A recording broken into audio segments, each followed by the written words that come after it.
ओम शांति, नमस्कार। स्वागत है आपका एक मुलाकात में।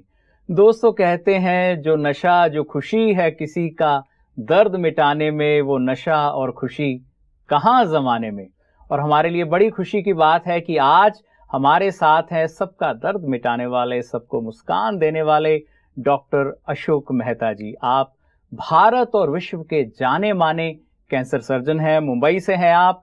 आपने 30 वर्ष टाटा में, साथ ही आपने नानावटी में, जसलोक में अपनी सेवाएं दी हैं और मुख्य सर्जन के रूप में आपने अपनी भूमिका निभाई है। साथ ही आपको भारत का सबसे जो विशिष्ट मेडिकल अवार्ड है, डॉक्टर BC रॉय अवार्ड, वो भी आपको प्राप्त है। आप विहासा वैल्यू एजुकेशन के जो हैं इन मेडिकल हेल्थ केयर, आप उसके नेशनल कोऑर्डिनेटर हैं। साथ ही आप ब्रह्मा कुमारीज के जो ग्लोबल हॉस्पिटल द्वारा मुंबई में मैनेज होता था BSES MG हॉस्पिटल, उसके भी आप डायरेक्टर रहे हैं। सारा विश्व आपने सेवाएं दी हैं एक मेडिकल सर्जन के रूप में। लाखों करोड़ों तक आपने अपनी सेवाओं के द्वारा उनकी जिंदगी को संवारा है। और बड़ी खुशी की बात है कि आज आप हमारे साथ हैं स्टूडियो में। आइए उनसे बात करते हैं, मुलाकात करते हैं। बहुत बहुत स्वागत है डॉक्टर साहब आपका। Thank you. बड़ी खुशी है कि आप जैसी महान शख्सियत आज हमारे बीच है।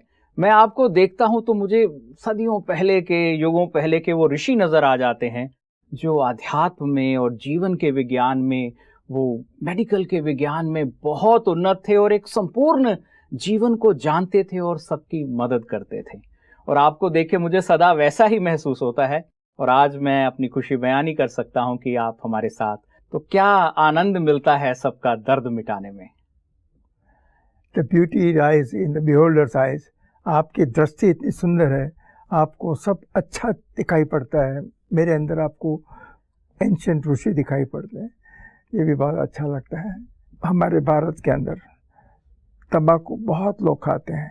ऐसा तंबाकू खाना एक नॉर्मल माना जाता है। खास तौर पे जो लोअर क्लासेस होते हैं, वो जो श्रमजीवी होते हैं, वो तंबाकू खाने से उनको शायद भूख नहीं लगती और थोड़ा नशा भी रहता है। बीड़ी पीते हैं, सिगरेट पीते हैं। ये जो तंबाकू का व्यसन है, ये सबसे ज़्यादा कैंसर के लिए कारणभूत है। मुंह का कैंसर सबसे ज़्यादा होता है, फिर गले का कैंसर होता है क्योंकि तंबाकू का रस गले के अंदर जाता है। स्मोकिंग करते हैं तो उसका धुआं जाता है और वो फेफड़े तक भी पहुंचता है, तो फेफड़े में भी कैंसर होता है। और अन्न नली के अंदर भी तंबाकू की वजह से कैंसर होता है। तो मैं समझता हूँ ये लाइफस्टाइल हमें बदलनी चाहिए। तंबाकू के ऊपर तो रोक लगानी चाहिए, लेकिन लाखों लोगों का जीवन उसके साथ में जुड़ा हुआ है, तो बैन तो हो नहीं सकता है। लेकिन एजुकेशन, पब्लिक एजुकेशन से शायद हम इस कैंसर पर काबू कर पाएँ। माताओं में खास करके पहले ऐसा माना जाता था कि गर्भाशय के मुख के ऊपर सर्वाइकल कैंसर सबसे ज़्यादा होता है जी, क्योंकि प्रेगनेंसीज ज़्यादा होती थी, बच्चे ज़्यादा पैदा करते थे और हर चाइल्ड बर्थ में वहाँ इंजरी होती थी और इन्फेक्शन होता था गर्भाशय के मुख पर जी। तो उस कैंसर सबसे ज़्यादा होता था। लेकिन अभी पिछले 15-20 साल के अंदर स्तन का कैंसर का प्रमाण भारत में बढ़ गया है जी। तो ये दोनों कैंसर बहुत इजीली डिटेक्ट हो सकते हैं। जैसे गर्भाशय का मुख का कैंसर है, उसको हम जैसे स्पेकुलम डाल के देखते हैं जी, तो देख सकते हैं और उसके ऊपर से टेस्ट लेते हैं, उसको स्मीयर बोलते हैं, पेप स्मीयर बोलते हैं। स्क्रैपिंग करके उसका टेस्ट कर सकते हैं, जो बहुत मामूली काम है। और इससे आप कैंसर 5 से 10 साल के पहले उसका चेंजेस शुरुआत होती है, तो पता चल जाता है कि ये महिला को कैंसर होने की शक्यता ज़्यादा रहती है। तो वो जो कैंसर है वो शुरू में बहुत इन साइटू होता है, मतलब उसी जगह पे होता है। आप उस भाग को यदि जला दो, काट दो या गर्भाशय निकाल दो तो अच्छा हो जाता है। कैंसर बढ़ता है तो आजू बाजू के हिस्सों में फैलता है। कैंसर से लोग घबराते हैं क्यों? क्योंकि कैंसर एक जगह पे शुरुआत होती है और फिर स्प्रेड होता है जी। फैलता है, पहले आजू बाजू के हिस्सों में फैलता है और बाद में गांठों में, जो हम लिम्फेटिक ड्रेनेज कहते हैं, लिम्फ नोड्स में जाता है और फिर शरीर के दूसरे अवयवों में जाता है। तो इसी कारण से कैंसर के बारे में ऐसा माना जाता है कि कैंसर माना कैंसल या माना जिंदगी का धोखा। तो ये इसके कारण तो मैं समझता हूँ कि जो महिलाओं को हर साल 35-40 के बाद चेकअप के लिए ज़रूर जाना चाहिए, और गर्भाशय का मुख का कैंसर के लिए गायनेकोलॉजिस्ट बहनें उनको यदि चेक करे पेप्समियर तो ज़रूर उसको कंट्रोल किया जा सकता है। जी। ब्रेस्ट कैंसर के अंदर गठान होती है, जो गठान जिसको हम लंप इन द ब्रेस्ट कहते हैं जी। वो पहले बहुत छोटा होता है और फिर आस्ते आस्ते बढ़ता जाता है। उस लंप को होने में भी करीब 2 साल, 3 साल, 5 साल या 10 साल लगते हैं। ऐसा नहीं कि ओवरनाइट होता है, लेकिन जब शुरुआत होती है तो यदि हम एक्सरे, जिसको हम मेमोग्राफी कहते हैं, निकालें तो देखा जा सकता है। मशीन्स हमारी आजकल तो सोफिस्टिकेशन बढ़ता जा रहा है, पर सोफिस्टिकेशन के साथ में कॉस्ट भी बढ़ती जा रही है। तो भारत के अंदर शायद मेमोग्राफी इतना इफेक्टिव नहीं हो सकता है जी। आम जनता के लिए, लेकिन self examination, breast self examination, खुद की स्तन का परीक्षण खुद के हाथों से करना, जैसे इस तरह से क्लॉकवाइज और पूरी ब्रेस्ट को महीना में एक बार चेक करना चाहिए, पीरियड के बाद में, 5-6 दिन के बाद में, 1 हफ्ते के बाद में। यदि कुछ एबनॉर्मलिटी पता चले तो उसको डॉक्टर को दिखाना चाहिए। बिल्कुल बिल्कुल, तो बहुत आसान है। ये जो कैंसर है इसका केवल लाइफस्टाइल से संबंध है या हमारी सोच, हम कितने स्ट्रेस में रहते हैं, कैसे वातावरण में रहते हैं, और उससे भी कुछ रिश्ता है इसका? देखिए, आजकल सब स्ट्रेस में रहते हैं। जो अर्बन एरियाज में रहते हैं, शहरों में रहते हैं, कोई स्ट्रेस के बिना तो रहता नहीं। और ये सच है कि लाइफस्टाइल से जुड़ा हुआ है और स्ट्रेस का रोल ज़रूर है, लेकिन हम ऐसा नहीं कह सकते कि खाली स्ट्रेस की वजह से। जैसे लाइफस्टाइल के अंदर हमारा भोजन भी आता है जी। जैसे हम वेजिटेरियन होते हैं तो हमारे अंदर आंतड़ा के कैंसर कम होते हैं, क्योंकि हमारा जो मल होता है वो ज़्यादा प्रमाण में होता है और हमारा पेट हमेशा रोज साफ हो जाता है जी। ऐसे देश थे, ऐसे पश्चिम के अंदर कई लोग आज जो खाते हैं वो 1 हफ्ते के बाद में निकलता है। वो बहुत लो वॉल्यूम स्टूल्स होते हैं उनके। तो ये बहुत ज़रूरी है। जैसे पहले के ज़माने में बहुत रेड मीट खाते थे तो उससे आंतड़ा के कैंसर ज़्यादा होते थे। जापान के अंदर पहले कहते थे स्मोक्ड फिश खाने से स्टमक का कैंसर ज़्यादा होता था। तो इस प्रमाण भोजन का असर शरीर पर जरूर पड़ता है। तो डॉक्टर साहब, इन सब वैल्यूज़ को लेके आप इतनी अच्छी हेल्थ केयर देते हैं, लोगों की ज़िंदगी खिलती है, उनको ज़िंदगी वापस आने में इतनी खुशी होती है कि आपको ज़िंदगी बचाने में ज़्यादा खुशी होती है? दोनों को। हम जब हमारे पेशेंट को देखते हैं तो लॉन्ग टर्म फॉलोअप कैंसर के अंदर बहुत अगत्य का है कि हम जब भी ट्रीटमेंट करते हैं तो उनको पहले 3-3 महीने में देखते हैं, उसके बाद में 2-3 साल के बाद में 4 महीने, उसके बाद में 6 महीने, 5 साल के बाद में शायद 1 साल में एक बार, लेकिन देखना ज़रूर है फॉलोअप। क्योंकि कैंसर ऐसी बीमारी है कि जैसे एक स्तन में है तो दूसरे स्तन में भी जा सकती है, एक गाल में है तो दूसरे गाल में भी जा सकती है। तो और कई कैंसर इंटर रिलेटेड होते हैं। जैसे ब्रेस्ट कैंसर है तो उनको ओवरिस का कैंसर हो सकता है, आंतड़ा का, बड़े आंतड़ा का कैंसर हो सकता है। तो इससे फॉलोअप बहुत ज़रूरी है। तो ये फॉलोअप के अंदर हम जैसे एक परिवार के सभ्य बन जाते हैं जी।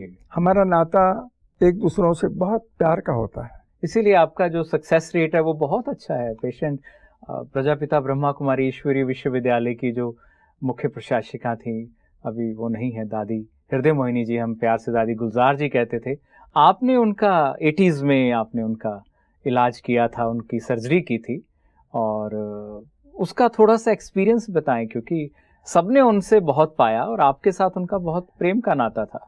मैं तो ब्रह्मा कुमारी के ज्ञान में उनके वजह से तो आया जी। जब पहली बार दादी जी हमारे पास आई तो मैं ब्रह्मा कुमारी को जानता नहीं था।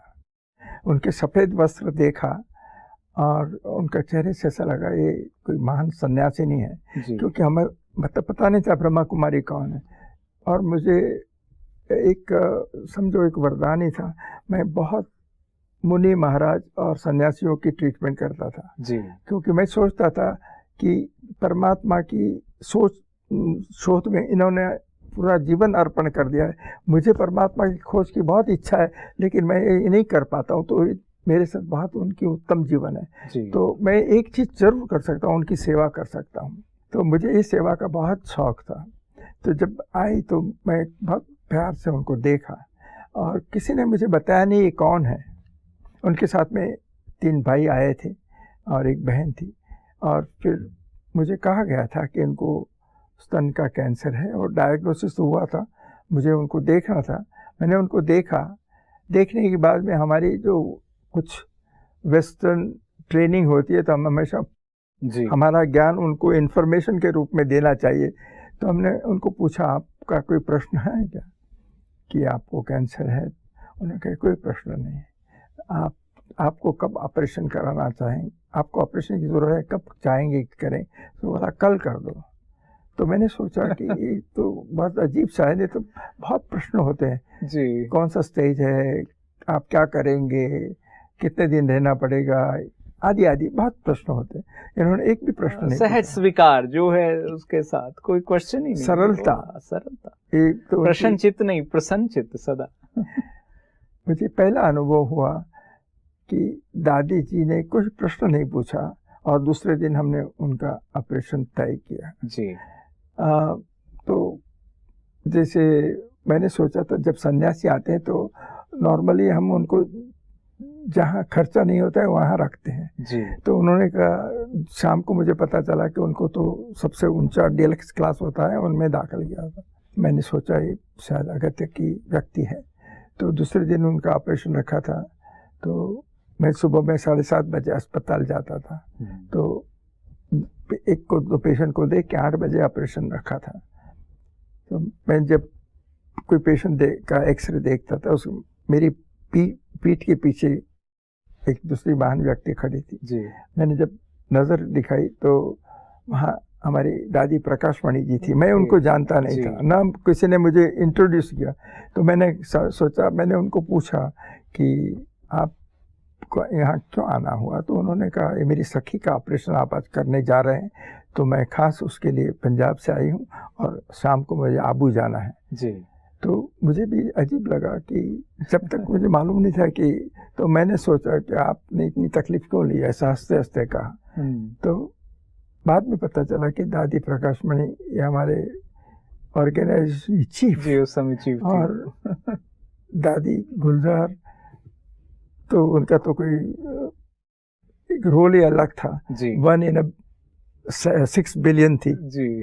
तो मुझे तो जब 10 दिन अस्पताल में रही दादी, तो हमारा इंटरेक्शन सुबह में मैं जाता था, उनको पूछता था कि आप कैसे हैं, तो कभी उन्होंने ऐसा नहीं कहा। उन्होंने कहा बहुत अच्छा हूँ। आगे जैसे बढ़ता है तो बातें पीछे रह जाती।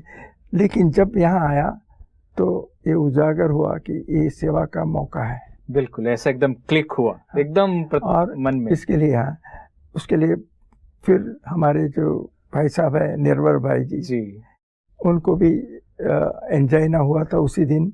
तो उनका फिर बम्बई में ऑपरेशन हुआ और उस दरमियान कुछ बातें ऐसी हुई कि हमारे जो दादा वाटुमल थे उनको मिलने आए और उनके साथ बात करते करते उन्होंने कहा हमारी इच्छा है कि हम अस्पताल बनाएं आबू में। जी। और दादा वाटुमल की इच्छा थी कि कुछ ब्रह्मा कुमारी इसके लिए हम कुछ अच्छा इंस्टीट्यूशन बनाए। तो उनकी इच्छा थी कि विमेंस एजुकेशन में उनका ज़्यादा इंटरेस्ट था। पर भाई साहब ने कहा कि नहीं, हमें अस्पताल बनाने की इच्छा है। ये जो आपस में थोड़ी बातें हुई थी उसके वजह से, और फिर हम और दादा वाटुमल को यहाँ आना हुआ 3 महीने के बाद में, और उन्होंने एक्सेप्ट किया कि हम अस्पताल के लिए दान देंगे। इस तरह से, और ये क्षेत्र में मेडिकल सेवाएं आबू के आसपास बहुत ना के बराबर थी, तो बहुत ज़रूरत भी थी। तो मतलब ब्यूटी ये थी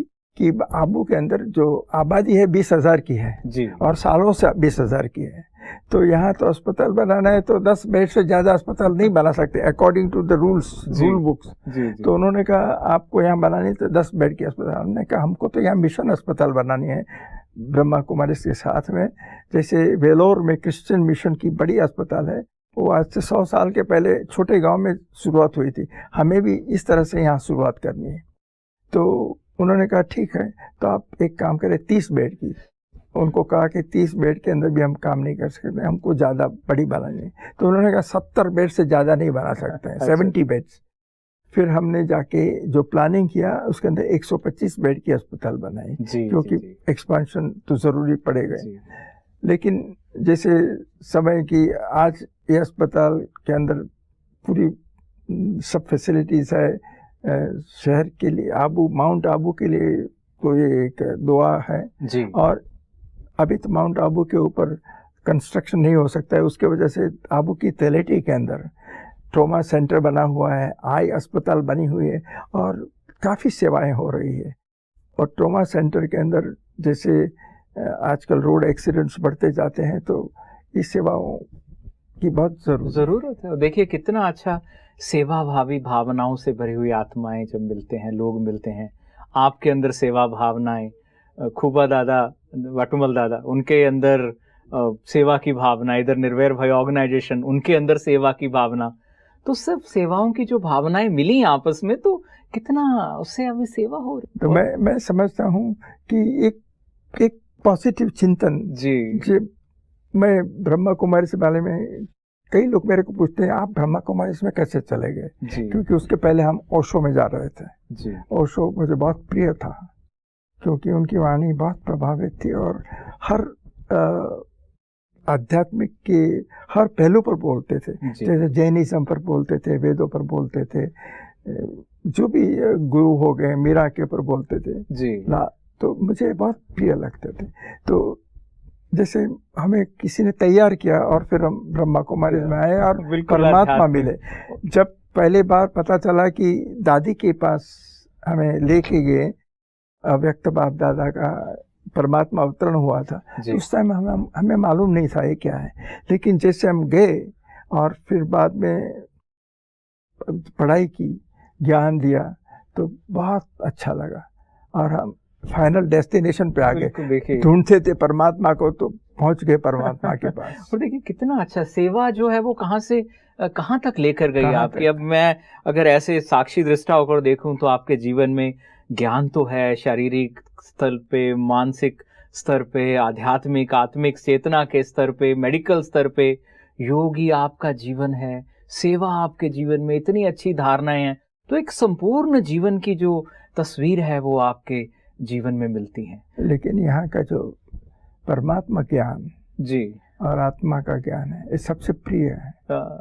और खुशी, जीवन में जो खुशी मिलती है यहाँ मिलती है जी। तो मैंने देखा कि हमने तो कई धर्म गुरुओं के पास गए, सब प्यारे थे जी। लेकिन यहाँ परमात्मा के पास आते हैं तो सब छोटे लगते हैं, क्योंकि स्वयं से चेतना जो है स्वयं के सत्य स्वरूप से जुड़ती है, परमात्मा के सत्य स्वरूप से जुड़ती, तो एक जीवन एक अलग ही और हमारा जीवन परिवर्तन होता है जी।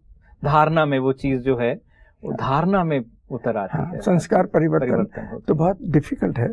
जैसे हमारा स्वभाव में शायद तेज ज्यादा था, कभी क्रोध आ जाता था, तो अभी इसके अंदर हमने देखा है कि अभी बहुत बहुत बहुत शांति होती है। मतलब जो क्रोध है वो बदल के रूपांतर होके शांति हो गया, या जो क्रोध था बदल होकर रचनात्मक हो गया, क्या लगता है? और जैसे प्रेम तो एक हमें हमेशा लोगों के प्रति था, लेकिन प्रेम के साथ में आदर, ज्यादा आदर देना, स्वयं को दे अभिमान थोड़ा कम होना, वाह, ये बहुत जरूरी था। क्योंकि नहीं तो हम समझते थे हम कर रहे हैं, ओके। अभी आज हम जान रहे हैं कि हमारे पास करवा रहा है, हम एक कर्ता के रूप में नहीं समझते हैं, मगर हमारे पास कोई करा रहा है, माध्यम है। ये बहुत अच्छी गहरी सोच है, ये आध्यात्मिक चिंतन है। इससे क्रोध कम होता है। कितनी अच्छी बात बताई कि किसी को भी क्रोध अगर कम करना है, प्यार जितना बढ़ेगा और कि करवाने वाला करवा रहा है तो नंबर जीत कि हम तो सेवा कर रहे हैं। ये संस्कार और स्वभाव तो हम जीवन में कई जन्मों के लेके आए हैं, तो ये बदलने में तो समय लगता है। एक मेडिकल डॉक्टर, आप जो विश्व स्तरीय डॉक्टर, अगर वो कहता है कि जन्मों के संस्कार, तो भारत का डॉक्टर कैसे कहता, तो बहुत गहरी बात है ये। आप इस चीज को इतनी गहराई से समझते हैं। भारत तो आध्यात्मिक गुरु था जी, विश्व गुरु था, लेकिन हम जो आज का दुनिया का जो रिवाज पंप, बाबा जिसे पंप कहते हैं, बहुत क्या कहेंगे, रोशनी जैसे ज़्यादा दिखाई पड़ती है, चमक धमक जो है, आंखें बाहर की चमका जाती हैं। एरोप्लेन, बड़ी गाड़ियाँ, बड़े शहर, बड़े महल, माल 50 मंजिल, 80 मंजिल, 100 मंजिल की जो मकान है, ये सबसे हम ज़्यादा इम्प्रेस होते थे। लेकिन जैसे जैसे अंदर जाना शुरुआत हुई तो पता चला कि जो जीवन में ज़रूरी है ये शांति है, सबसे प्रेम है, खुशी है। ये सबसे, ये जो मिलता है वो टेम्पररी है, और हमें जो चाहिए वो लंबे समय के लिए परमानेंट चाहिए। अब आप डबल डॉक्टर के रूप में हैं। हाँ, तो अगर आपसे पूछा जाए कि एक सबसे सुखी और स्वस्थ जीवन कैसा होता है तो आप क्या कहेंगे? मैं कहूँगा कि आप जो भी है, कोई भी प्रोफेशन में है, आध्यात्मिकता बहुत बहुत ज़रूरी है। स्वयं को जानना, परमात्मा को जानना, और हमारे रोल, ये ड्रामा के अंदर जो रोल है उसको जानना, और सबके अंदर पॉजिटिविटी देखना, उनके अंदर क्या सकारात्मक चिंतन। जैसे ब्रह्मा कुमारी के बारे में मुझे 5 चीज़ बहुत अच्छी लगती है। एक तो उनकी सरलता, सिंप्लिसिटी, नम्रता, मधुरता, अंतर्मुखता, और उनके चेहरे पे हमेशा खुशी, हर्षित मुखता।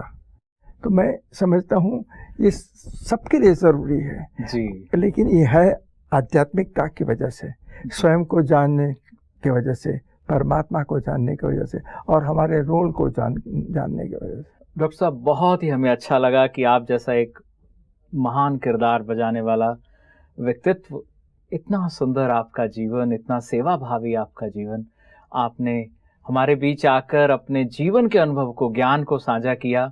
हम आपका बहुत बहुत शुक्रिया करते हैं, और आपके जीवन के लिए आप सदा स्वस्थ रहें, जिससे हजारों लाखों को अच्छा स्वास्थ्य मिलता रहे।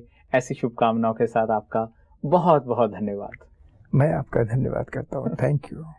तो देखा दोस्तों, आपने आज हमारे बीच में पधारे डॉक्टर अशोक मेहता जी, जो जाने माने विश्व और भारत के कैंसर सर्जन हैं। अपने ज्ञान को, अपने अनुभव को उन्होंने हमसे साझा किया और बताया कि किस तरह से आध्यात्मिकता जीवन को खिलाती है, आपको आपके सत्य स्वरूप से और ईश्वर से पहचान कराती है, और इन मूल्यों से आपका जीवन और खिलता है और आपको सबसे ऊंचा, सबसे बेहतरीन सुख मिलता है। तो अपने जीवन को अध्यात्म के साथ खिलाते रहिए। जल्दी जल्दी अपनी जो स्वास्थ्य की जांच करवाते रहिए। हम मिलेंगे आपसे फिर से अगले एपिसोड में, आपसे बात करेंगे, आपसे मुलाकात करेंगे एक मुलाकात में।